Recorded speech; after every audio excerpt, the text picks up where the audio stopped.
Okay, we're live. Kasama natin si ASEC and Attorney Joyce Domingo. Attorney, thank you so much. Alam ko nandito kayo sa PTV4, you're handling PTV4, IBC 13. At nakita ko expertise nyo is in family.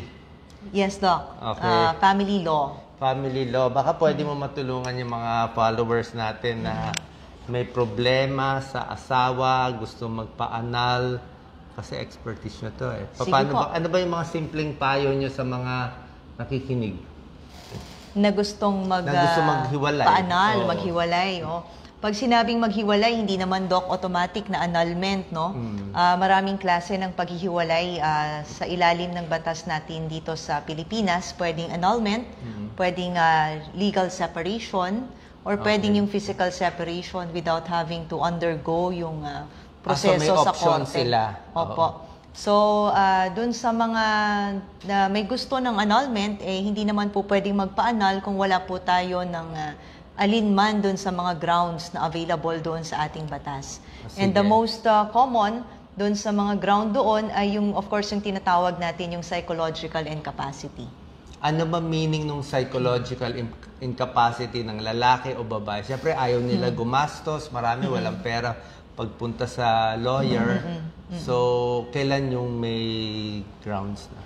Opo, yung psychological incapacity, medyo technical yung definition niya sa batas, no? Pero siguro kung ipapaliwanag natin in very simple terms, yan po ay state ng, kumbaga, it's an incapacity na nandyan na noong bata ka pa. It is permanent, incurable, and grave. Yung such incapacity na kahit anong gawin natin, hindi pa rin magkakasundo yung mag-asawa kung merong incapacity ang isa o both parties. Hindi pa parang nag-away lang sila eh, matigas lang ulo, o baka may babae si mister. I think that's a very common cause. Tapos gagamitin na lang natin psychological incapacity. Ay, hindi po pwede. Hindi ba ganun yun nangyayari? Hindi, Doc. Kailangan grave, permanent, incurable yung psychological incapacity. Hindi pwedeng basta-basta nag-away lang o kaya pakiramdam nung isa ay hindi ko na kaya. Hindi po ganon. Hindi po ganon. Dapat hindi kaya tapos mayroong maraming manifestation, maraming nangyari during the marriage na talagang nagpapakita na mayroong kondisyon na hindi na mababago kaya dapat nang i-annul. Yes. Yan. Sa lalaki or sa babae? Kanino? Pwedeng pareho, pwedeng sa isa lang. Either sa babae or sa lalaki. Ang requirement lang is makadiscover or mapatunayan na yung isa sa dalawang partido ay may psychological incapacity. Normally, magastos to? Magastos, Doc. Around how much magagastos nila? Kasi mahaba ang proseso. So, normally ngayon, mga 2 years inaabot, mabilis na yung 2 years, Doc. Pero kung maglalaban yung mag-asawa, hindi nagkokontrahan sila sa korte, minsan umaabot 5-7 years. So, dahil mahaba yung proseso, magastos. Depende kasi sa lawyer, kung sino yung lawyer na kukunin nila. But from what I know, ang pinakamura ngayon is around 150,000. Wala pa yung lawyer? Lawyer yon. Kung may mga lawyer... Hindi pa siguradong mananalo sila. Hindi po pwede. Pag may lawyer, Doc, na nagsabi na sigurado, panalo, ay niloloko po kayo nun.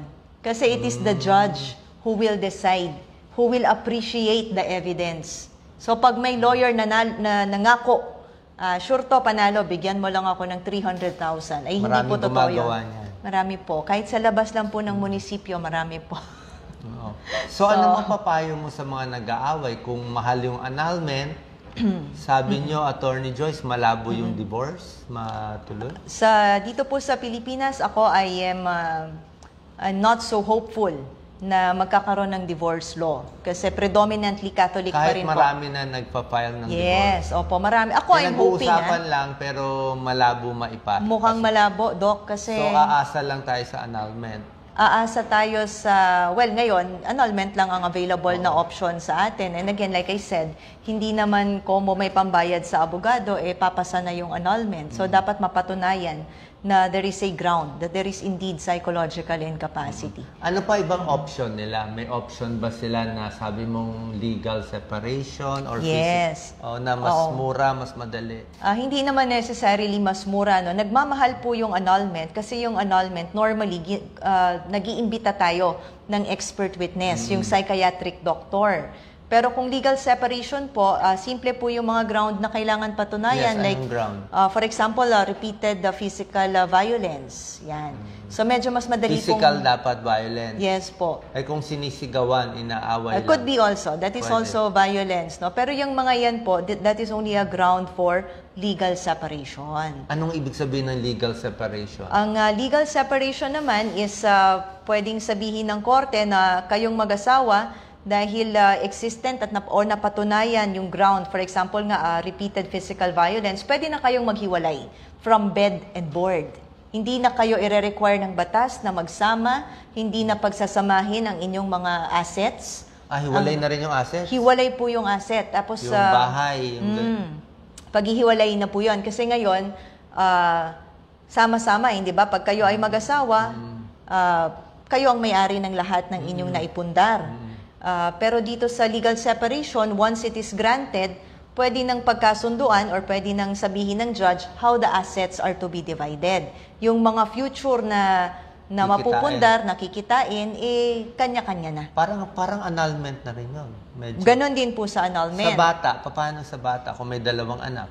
Kailangan pong pag-usapan, kung pwedeng pag-usapan ng mag-asawa, pwedeng i-approve ng korte yung napag-usapan ng mag-asawa. Paano napag-usapan? Kung kanino ang dalaw? Opo.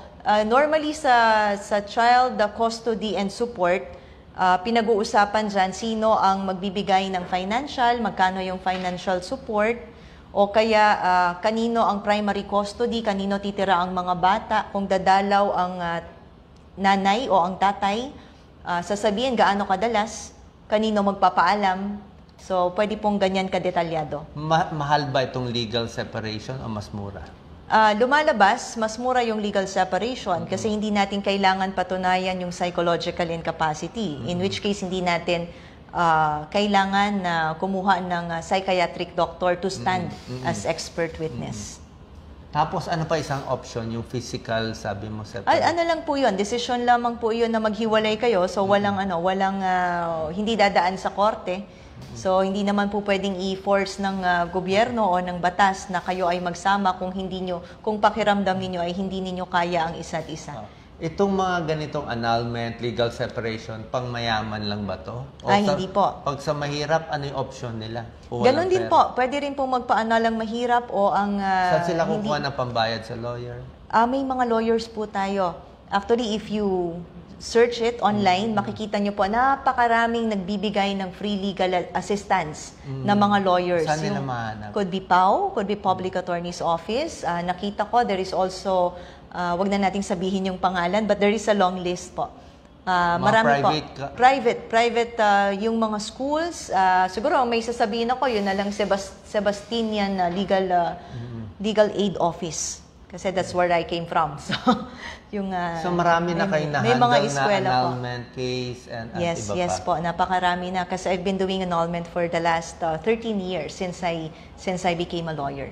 So, anong feeling nyo? Is it fulfilling na nakahiwalay na sila? At bakit mo pinasok itong specialty ng law? Okay. Bakit annulment? Kasi po, nung ako ay simula pa lang na naging abogado, may nakapagbigay ng advice sa akin na pumili ng specialization. Kasi kung itatry ko lahat, malawak po ang field ng law. So, ito po yung napili natin kasi ito, nung ako'y nag-estudyante, Doc, ang pinakamataas kong grade ay family law. Kaya dito ako nag-focus. No?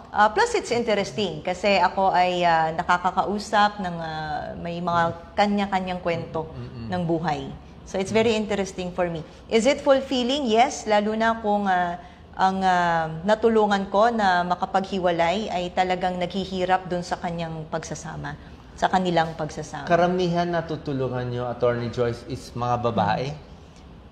Majority. Yes, we can say ganon? that. Ang babae ang naaapi madalas? Sila gusto magpa-anal? Ganun ba yun?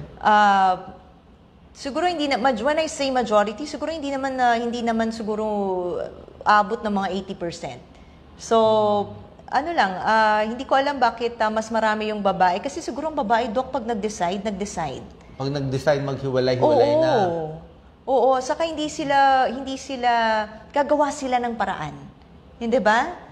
Okay.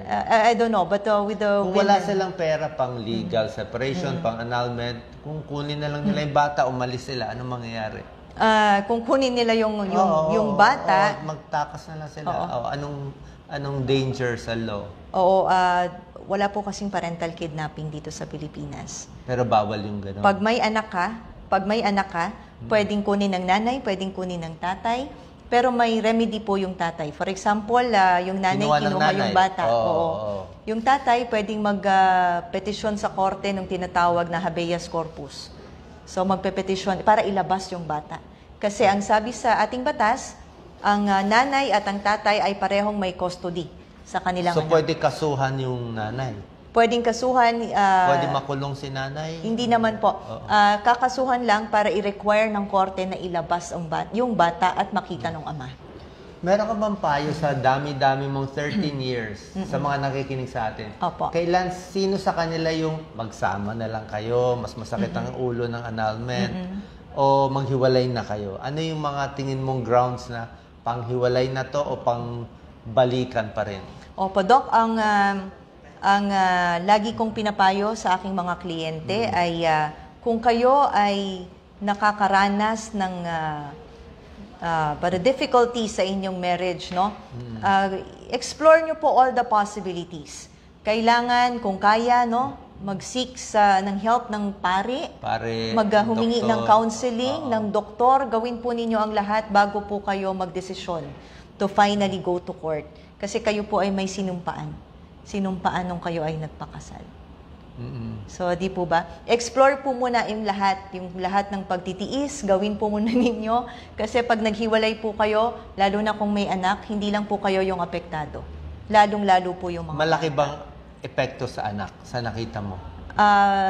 Normally kasi, Doc, yung mga nagpapaanal, malalaki na yung mga anak eh.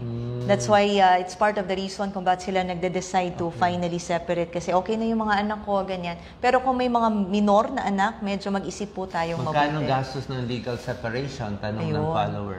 Opo. Yung isa, 150,000. Depende sa lawyer. Oo. Nang legal separation, halos ganun din po. Kasi full-blown po na hearing yan eh, na trial. So kung ilan ng dami ng appearance ng lawyer, ng pleading na gagawin, halos ganun din po. Nagmamahal lang po kasi lalo na kung ang iyong ground ay psychological incapacity. Ang ginagawa ng iba, walang pera para dyan, maghihiwalay na lang yung lalaki, may sariling kabit, yung babae, may sariling partner, kanya-kanyang buhay. Anong danger nun? Ay, ano po yun? That is a criminal offense sa ating batas. So kung yung Sino lalaki... ang criminal? Kung babae po may kinasama na iba na hindi pero niya hiwalay asawa, na sila. Kahit hiwalay po, no? Pag yung babae may kinasama na iba, that is adultery. Ay criminal offense po. Yung babae pwede kasuhan ng lalaki. Pwede po. Ngayon, yung lalaki naman at ibinahay niya under scandalous circumstances, that is concubinage. So, criminal. Bakit hindi pareho? Pareho ang penalty. Unfair po yung batas. Sige, paano naging unfair? Unfair po yung batas dito. Pagka babae ang nagkaroon ng iba, adultery po yun. Ano yung kulong? Yung kahit, kulong siya, may kulong. Kahit hindi ibinahay, kulong po yun. Kulong. Pag ang babae sumama sa ibang, makinig kayo. Makinig po kayo. Pag mga babae sumama sa ibang lalaki, nahuli, ano to, kailangan may picture, may ano. Dapat may ebidensya. Kulong ang babae. Kulong ang babae. Yung lalaki, pag nahuli... Pag nahuli na may kasamang babae, okay lang. Okay lang? Okay lang. Okay sa batas? Huwag lang ibahay yung babae. Yung babae. Yung chicks, kumbaga. Yung kanyang kabet. Bakit okay lang mang babae yung lalaki, basta wag lang... Hindi po natin sinasabi, mga kababayan, na so, okay lang mang babae. Pwede silang mang babae, wala silang penalty. Huwag po nilang ibabahay. Wala silang penalty sa law? Meron po, pag binahay po nila. Kung hindi nga nila binahay. Kung hindi nila binahay, pumunta sila siguro sa motel. ang possible na kung ako naman yung magpapayo dun sa asawa. Oo, sa asawa. Paano niya ang sasabihin ko, siguro pwede natin i-explore na magdemanda base sa violence against women. Sasabihin natin, ay, may chicks yung asawa ko, medyo na merong psychological effect sa akin. May chicks yung asawa ko, hindi tuloy ako binibigyan ng suporta. So kahit mahuli niya, may picture na siya, kahit umamin na yung lalaki, baliwala. Hindi naman po sa baliwala. Ang importante yung lalaki, nag-chicks man siya ng madami, hindi pinababayaan at hindi naghihirap yung kanyang asawa psychologically, financially. Wala siyang problema. Hindi siya makukulong. Parang ganun lumalabas. Pero pag binahay niya yan, there is concubinage already. Wala bang nag-aayos ng politiko na maayos itong batas na medyo mas fair? Sa abroad ba ganito rin? Unfair? I cannot advise on yung laws abroad, but dito sa Pilipinas, ang pinaka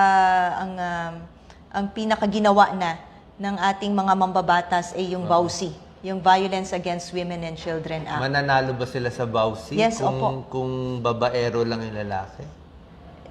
There are grounds that Pero you mahirap. still need to prove. To be honest, malami. Sa akin, lumalabas sa dami ng VAUSI cases na filed sa korte, parang hindi naman po ganun kahirap.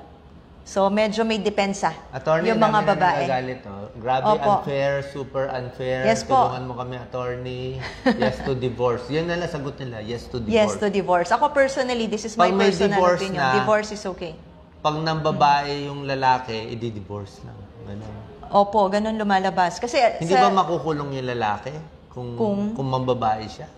Wala tayong batas na makukulong siya? Meron po yung concubinage, pero yung pambababae niya dapat nga is under scandalous circumstances o ibinahay, yung mga ganyan. So may mga qualification pa po yung batas. So walang plano baguhin itong batas sa Pilipinas? Palagay ko meron kasi nga they are pushing for divorce law. I think that is part of the solution. VAUSI, they keep on reviewing the VAUSI laws also. Wala na tayong magagawa. Expert lawyer na si Attorney Joyce for 13 years. Wala na siyang maisip. Ano na lang, bugbugin na lang nila. Doc Willie, dapat maging mambabatas Bugbugin ikaw na lang o nila ako para mabago na. Final question, Attorney Joyce, is bakit kayo pumasok as ASEC dito sa broadcast ASEC? Opo. Anong trabaho niyo sa PTV4 and IBC 13? Para lang alam lang nila. Okay. Ako po bilang ASEC ng Office of the Press Secretary, ASEC for Broadcast Media, kami po ay nautusan na magbantayan ang PTV4 at ang IBC 13 para kami naman po ay makapagpalabas ng mga public affairs program, matulungan ng ating Pangulo sa pagbibigay ng mga news ba sa mga nagagawa ng ating mga opisyal bago po ninyong itinalaga. Yan po. Okay. Please daw, yes to divorce. Pero sabi mo, attorney, ako kasi straight ako sa kanila, sabi mo, malabo. Medyo malabo po. Malabo. Kahit marami nag-file, malabo matuloy. Kasi kada Congress po fina-file hindi hanggang ngayon, hindi pa rin hearing. po. Opo Umabot naman. Kaya lang hindi pa rin umaabot dun sa pagpasa. Okay. So kung meron kayong mga questions kay Attorney Joyce in the future, comment nyo lang. Babalik tayo dito kay Attorney.